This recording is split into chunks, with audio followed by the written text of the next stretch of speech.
नमस्कार मुक्ति कृषि चैनेले सबाइके स्वागत। आमादेर मुक्ति जैव कृषि निये काज करछे 2009 अर्थात आयलार बछर थेके आमरा सेखान थेके आमादेर कृषकदेर जैव चाषे आमरा उद्बुद्ध करछि। आमरा देखेछि जैव चाष करते गेले सबचेये समस्यार मुखे पड़ছে कृषकरा এই পোকা নিয়ন্ত্রণটাকে নিয়ে।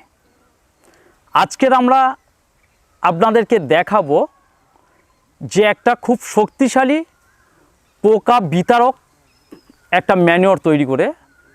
ম্যানিওরটার নাম হচ্ছে নিমাস্ট্র। এই নিমাস্ট্র তৈরি করতে গেলে যে যে উপকরণগুলি লাগবে সেগুলি হলো 3 কেজি নিম পাতা, 1.5 কেজি গোবর, 5 লিটার গোমূত্র এবং 3 লিটার জল। সেটা কলের জল দিতে পারেন বা পুকুরের জল দিতে পারেন, ওটা নিয়ে কোনো অসুবিধা নেই। এই নিমাস্ট্রটা আমরা যদি তৈরি করে চাষিদেরকে দিতে পারি তাহলে দেখবেন চাষিদের মুখে হাসি ফুটবে। চলুন আমরা কিভাবে নিমাস্ট্রটা তৈরি করি সেটা আপনাদেরকে আমি দেখাচ্ছি। আমি প্রথম একটা বালতি নেব, খালি বালতি। প্রথমে আমি দেব 1.5 কেজি পরিমাণের গোবর।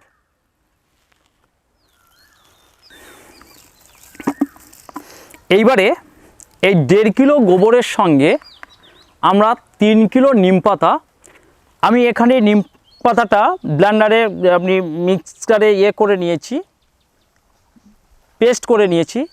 আপনারা গোটা দেওয়ার থেকে যদি পেস্ট করে নেন তাহলে এর কার্যকারিতাটা আরও বাড়বে। আমরা নিম পাতা এর মধ্যে দিয়ে দেব। এইবারে দিয়ে দেব 3 লিটার জল আর দেব 5 লিটারের মতন গোমূত্র।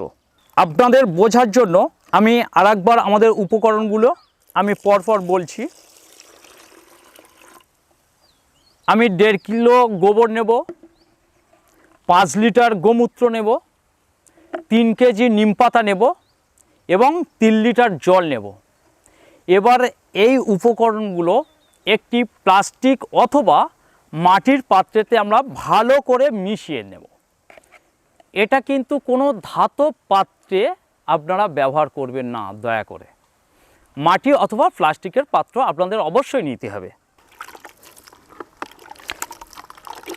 এবার এইভাবে আমরা ভালো করে এটা মিশিয়ে প্রায় গরমের সময় হলে 5 থেকে 7 দিন রাখবো, আর শীতের সময় যদি হয় তাহলে এটাকে আমরা 7 থেকে 10 দিন রাখব।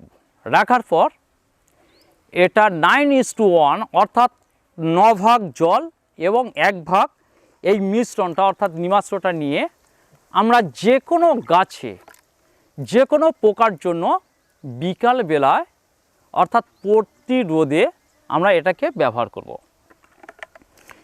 এই নিমাস্ট্রটা এতটাই কার্যকারী, এ আপনার শোষক পোকা থেকে, মাকড় গোত্রের পোকার থেকে, মানে যেগুলো গাছের রস চুষে খায় বা যে সমস্ত পোকা আমাদের গাছের ফল ছিদ্র করে এবং কাণ্ড ছিদ্র করে, প্রত্যেকটা পোকার জন্য কার্যকরী।